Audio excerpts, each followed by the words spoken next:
Hey, what's going on everyone? Welcome back to my channel, and today I'm going to be going over some new World War II Zombies information that we got. So some people from GameInformer have already played World War II Zombies, and they conducted an interview/podcast, and I'm going to be going over the important things that they had to say.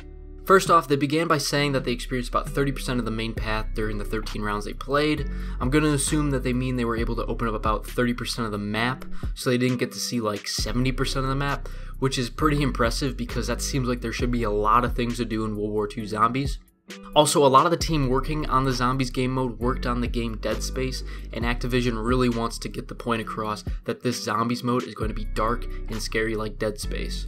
They also mentioned that Zombie mode is more of an on-the-fly decision-making type of game mode, as opposed to having a checklist of things that you need to do to progress. To further explain this, they stated that there are a lot of dynamic events that occur during the map, such as having to kill a specific amount of zombies in an area just to move forward in the dungeon. Now, this isn't exactly unheard of in Zombies, but I'm going to trust these guys that they have played most of the other Zombies maps and they know what they're talking about, so maybe based on their opinions, this game mode will actually seem different when it comes to strategy.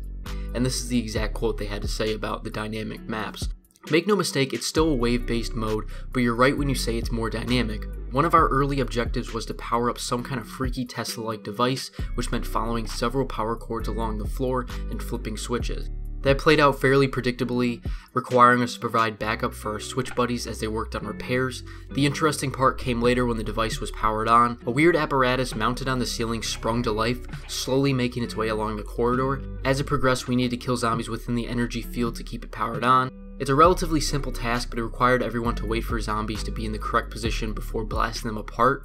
Now again, this example that they gave kind of seems similar to other things that we've done in Zombies already, like in Origins when you had to power the mystical boxes to get the Fists of Fury or whatever they're called in that map, and other things as well, like the MPD device when you have to feed it souls. So honestly, this doesn't seem that much different than other things we experienced in Zombies, but I'm gonna guess that these guys know what they're talking about when it comes to Zombies because they said they've played other maps before, so maybe this is a legitimate different feeling that they just can't describe easily. They go on to state that you start out in a snowy town in Germany and you keep descending and descending into these layers of hell, and it gets wetter and crazier as you descend. They confirmed that by wetter they mean bloodier and gorier, as Activision themselves said it is a very wet map, and based on trailers we have gotten so far, it definitely seems like a map covered in pools of blood, so it's safe to say the gore factor is going to be very apparent. One of the guys even mentions that he really liked the village where the map starts, but he said that as you progress into the map, all the areas seem to blend together because everything is covered in blood and looks similar. The zombies also no longer have glowing eyes like in other Zombies titles, and they made this change because they want to hammer home the idea that this is somewhat realistic, and that these are zombies that have been just created by slapping together various parts from dead Nazi soldiers.